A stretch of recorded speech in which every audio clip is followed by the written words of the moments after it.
Girls with their nails done.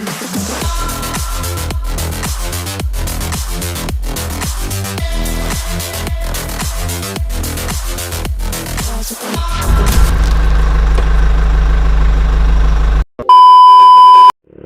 Assalamualaikum warahmatullahi wabarakatuh, bro. Welcome, bro. Ya, aduh, kali ini gua lagi lewat kawasan industri milik Krakatau Steel. Nah, ini gua lagi mau menuju ke rumah konsumen nih, bro. Ya, konsumen yang menurut gua gokil orangnya. Bisa diajak ketawa lah, bisa diajak bercanda lah. Dulu kata orang sini duluran lah. Si abang kenapa itu?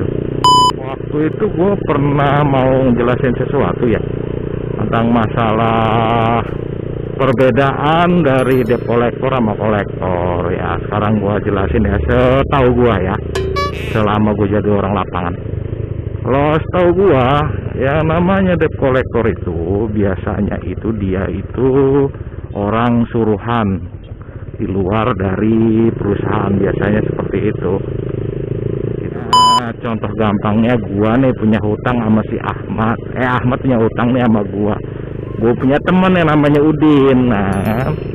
Nah si Udin ini, bro, gua suruh, Din tolong sih tagihin uang gua tuh di sana sekitar 2 juta, nanti lu gua kasih dah lah. Nah dengan iming berarti itulah yang disebut debt collector. Kalau kolektor itu biasanya berkecimpung di perusahaan, bro.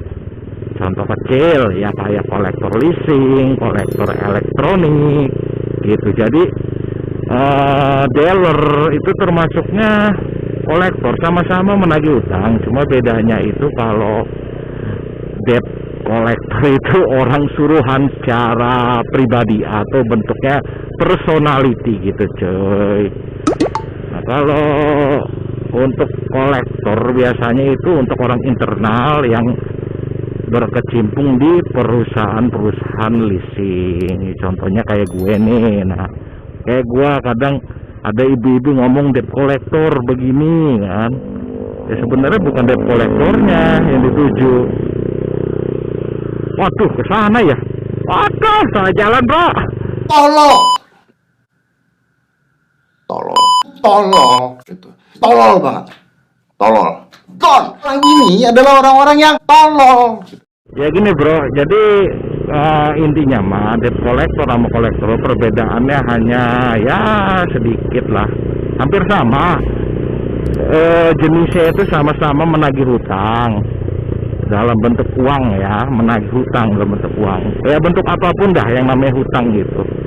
Gitu loh, bro. Jadi jangan disamain debt collector sama kolektor itu karena berbeda. Karena gue setahu gue ya selama ini jadi orang lapangan sih seperti itu. Kalau emang ada yang lebih detailnya ya monggo lah, nggak apa-apa dikoreksi mah. Cuma kelewatan, bro. Cuma setahu gue ya seperti itu, cuma ketahuan gue sama dia orang lapangan. Gitu, bro. Itulah sedikit perbedaannya ya kalau menurut gua mah ya. Perbedaannya ya hampir sama, jenisnya nagih-nagih utang juga, cuma dalam bentuk perusahaan dia nggak termasuk di bidang perusahaan. Cuma ada sebagian yang bisa disebut. Kalau eksternal itu, bro, itu sebenarnya dia itu bermitra dengan perusahaan leasing tersebut. Contoh kayak gua bekerja di leasing A.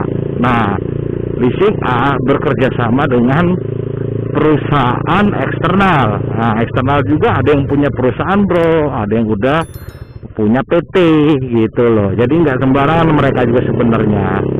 Nah, orang lapangan ya bukan membela ya, untuk menengahi doang, kasih pemahaman bahwa sebenarnya mereka juga sebenarnya hampir sama gue bekerja juga gitu loh. Cuma sebagian oknum-oknum tersebut, nah seperti itu gitu, bro. Ya terkadang setelah ditarik paksa di jalan, dia tiba-tiba Ya motornya dijual lah, mau mereka secara pribadi masuk ke leasing enggak, masuk ke leasing tersebut ya enggak gitu kan.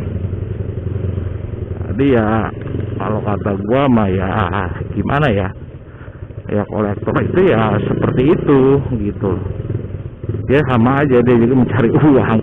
Kayak gua paling gak setuju ada yang komentar orang penjahat begal lah, ya nggak bisa dikatakan begal lah gitu kan, karena mereka juga sebenarnya punya badan hukum. Ini aja sih ya, kalau kita punya hutang ya mau nggak dibayar aja, sesulit apapun itu, mau nunggu berapa bulan, kalau kita masih ada etikat bayar, dibayar sebulan atau 2 bulan, nggak mungkin perusahaan leasing itu nggak bakal menerima gitu. Terus dihadapin lah dengan baik-baik, cerita apa adanya, jangan mengada-ngada gitu bro, jujur apa adanya. Saya lagi begini, kondisi begini ya. Kolektor juga bukan orang jahat, bukan istilahnya red devil ya. Ya itulah yang namanya apa sih ya, sedikit pemahaman ya, karena namanya orang berhutang kan harus ditagih, wajib ditagih ya. Kalau ada kolektor ya disungguhin aja lah, kayak eman aja cerita, terkecuali oknum kolektor tersebut memaki-maki, nah kan, maki-maki atau mengancam-ngancam, nah itu boleh lah itu, karena dia jalurnya udah bukan pakai sistem kekeluargaan, tapi dia emang mencari masalah sama konsumen tersebut gitu bro. Ya saran gue sih sebagai masyarakat awam ya, kalau ya punya hutang ke leasing ya mau dibayar aja sesulit apapun itu gitu loh. Jangan jangan karena keadaan itu menjadikan alasan untuk tidak membayar. Ya terbuka aja, sharing lah, nanti kan ketemu solusinya. Kalau emang udah nggak kuat ya monggo kan, dengan ikhlas hati. Kalau emang masih kuat mempertahankan itu barang ya monggo dibayar gitu bro, karena kolektor kayak manusia bro, kasihan juga dia, kadang kan ngambil angsuran jauh-jauh, kena hujan, resiko di jalan, nyampe konsumennya dimarah-marahin gini, aduh kan itu. Kalau anda jadi saya seperti apa perasaan anda, kan begitu.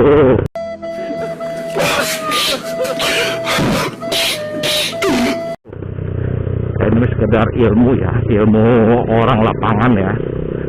Ya kalau emang bagus ya diambil, kalau tidak ya nggak usah diambil bro, karena ini sedikit pemahaman dan ilmu pengalaman di lapangan aja.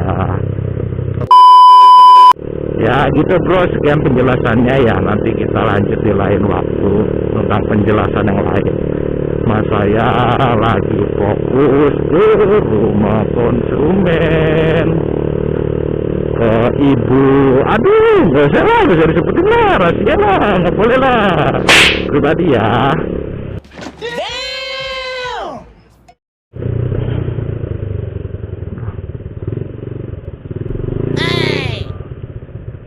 Pribadi bro, nggak boleh kita bro. Ya kalau nanti ada permintaan ya dari yang nonton, suruh gua gimana caranya menagih kolektor itu sehari-hari, nanti gua upload lah. Untuk edisi sekarang dan sekarang kita masih berbincang-bincang, obrolan kosong dulu bro. Nanti selanjutnya kita explore juga wisata dan penagihan juga, bagaimana sih kolektor tuh kalau nagih angsuran, nah gitu bro. Sekian ya bro, gua ucapin terima kasih lah. Kalau ada kritik dan saran monggo lah ya. Untuk teman-teman gua kalau emang ada masukan ya silakan lah, komen-komen, coret-coret lah di komentar boleh gitu bro. Nah gimana ge ya, iseng-iseng aja sih ya, iseng siapa tahu bisa menghasilkan dan bisa membantu orang banyak, amin gitu. Sekian bro, assalamualaikum warahmatullahi wabarakatuh.